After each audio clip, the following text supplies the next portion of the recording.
આજે આપણે ધોરણ 10 વિષય ગણિત ચેપ્ટર નંબર 5 સમાંતર શ્રેણી એમાં સ્વાધ્યાય 5.2 નો દાખલા નંબર 19 આજે આપણે જોવાનો છે કે જેની રકમ છે સુબારાવે 1995 માં ₹5000 ના વાર્ષિક વેતનથી કામ શરૂ કર્યું.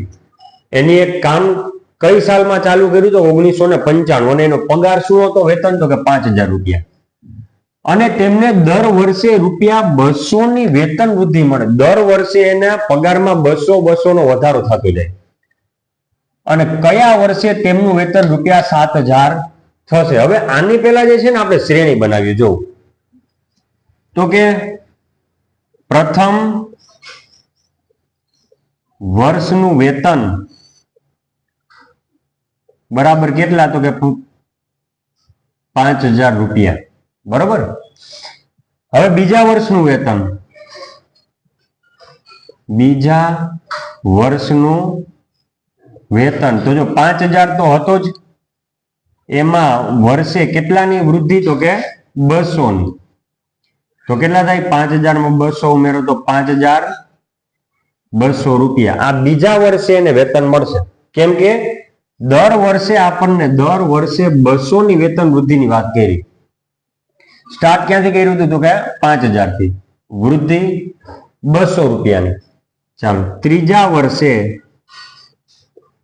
એટલે કે ત્રીજા વર્ષનું વેતન બરાબર, ચાલો બીજા વર્ષનું કેટલું હતું 5200 હતું, એ પાછા 5200 માં 200 ઉમેરો તો કેટલા થાય તો કે ₹5400. તેથી સમાંતર શ્રેણી આપણે કઈ મળી તો કે પ્રથમ વર્ષની કેટલી હતી તો કે 5000, બીજા વર્ષનું વેતન તો કે 5200, ત્રીજા વર્ષનું વેતન તો કે 5400. એમ જાતા જાતા જાતા કયા વર્ષે તેમનું વેતન ₹7000 થશે એટલે કે છેલ્લું એક વર્ષ આપ્યું છે કે એમાં એનો પગાર 7000 થઈ જશે. કેટલો થઈ જશે 7000. આ જે છે ને એ આપણને an આપ્યું. શું આપ્યું છે an બરાબર l. છેલ્લું પદ આપણને આપ્યું છે. ક્લિયર. ચાલો તો આપણે ગણીએ તો a બરાબર કેટલો તો કે 5000, પ્રથમ પદ કેટલું 5000.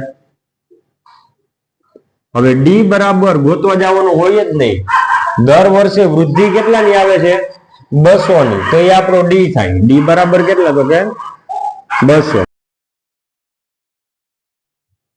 અને એન છેલ્લું પદ કેટલું આપ્યું 7000 અને એન આપણે મેળવવાનો છે કે શું હશે વર્ષ કેટલામું હશે. બરોબર, કેટલા વર્ષે આ વસ્તુ પોસિબલ થાય તો કે an બરાબર a plus an minus 1d. સૂત્ર તો આ જ રહેશે. an છેલ્લું પદ કેટલું તો કે 7000, a એટલે પ્રથમ પદ કેટલું 5000 વત્તા n માઇનસ 1, d એટલે વધારો અથવા તો ઘટાડો. વધારો આવે ઘટાડો એ આપણો સામાન્ય તફાવત થાય.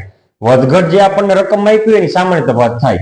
અહીંયા આપણે વધારો આપ્યો એટલે +200 છે. કદાચ ₹200 નો ઘટાડો કીધો હોત ને તો કેટલું આવત -200. છતાંય જો ચેક કરવું હોય તો જોવું. તેથી ડી બરાબર 5200 માઇનસ 5000, 5200 માઇનસ 5000 આવ્યું ને ડી બરાબર 200. એટલે ડાયરેક્ટ લઈ લો તો પણ ચાલે અથવા તો ગણતરી કરીને કરો તો પણ 200 જે છે જવાબ સેમ ટુ સેમ જ રહેશે. હવે +5000 આ બાજુ જાય તો શું થાય 7000 +5000 આ બાજુ આવે તો સોરી -5000. જો એટલે આપણે આ સ્ટેપ કર્યું અત્યારે. હવે વધ્યું શું તો કે 200 કૌંસમાં n માઇનસ 1. હવે 7000 માંથી 5000 જાય તો કે 2000 બરાબર. અહીંયા શું તો કે 200 અને n માઇનસ 1. હવે અહીંયા સહેલું જો આ પડશે. આ n માઇનસ 1 ને તમે કરતા બનાવો. આપણે એક વખત આ રીત કરાવેલી છે.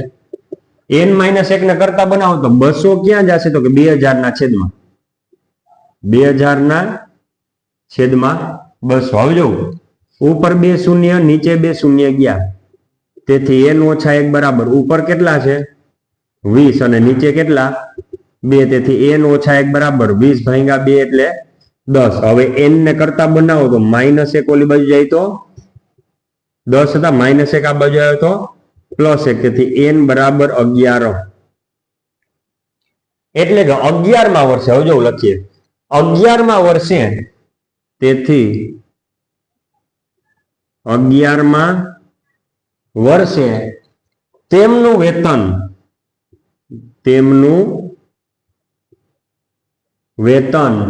₹7,000 થશે. ₹7,000 થશે. પણ એ વર્ષનું નામ આપણે લેવાનું છે. કયું વર્ષ? 11મા વર્ષે ને, એટલે આપણે સ્ટાર્ટ કરવાનું. જોવું શરૂઆત કયા વર્ષથી થઈ હતી? 1995. 1995 આ આપણું પહેલું વર્ષ થાય. હવે 11મું વર્ષ એટલે જો 95 પછી 1996,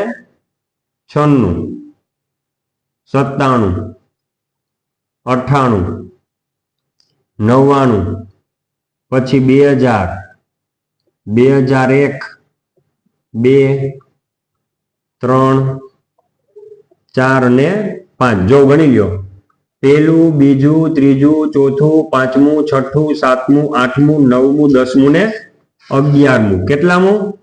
11મું વર્ષ એટલે કે 2005. તેથી 2005માં તેમનું વેતન કેટલા થશે? ₹7,000 થશે. એટલે આ જે છે ને એ જોજો ખાસ, આ ગણતરી કરવી પડશે 11મા વર્ષે. એટલે 11મું વર્ષ એટલે 1995 થી ગણો એટલે કેટલા થાય? 2005 થશે. જો 1, 2, 3, 4, 5, 6, 7, 8, 9, 10, 11. 11 2005. ચાલો અહીંયા જે છે આપણો દાખલો પૂરો. આ દાખલો આપણો કમ્પ્લીટ. પણ જો આપણને MCQ માં જો આ વસ્તુ પૂછાય, MCQ માં, તો જો MCQ માં પૂછાય તો શું કરશું આપણે? જો સાવ ઈઝી મેથડ છે ને. શા માટે આપણે MCQ માં લઈએ તો કે જો 5,000 થી આપણે 7,000 પહોંચવું ને એટલે ટૂંકો વાળો છે. એટલે પેલા 5,000 ચાલુ કરો. 5,000. હવે 200 ઉમેરવાના છે ને, તો આપણે ખબર છે 5,000 કેટલા થાય? 5,000 માંથી 5,200, પછી 5,400, પછી 5,600, પછી 5,800, પછી 6,000, પછી 6,200, પછી 6,400, 6,600, 6,800 ને છેલ્લે 7,000. પહોંચી ગયા. 5,000 થી શરૂ કરી અને ક્યાં પહોંચી ગયા આપણે?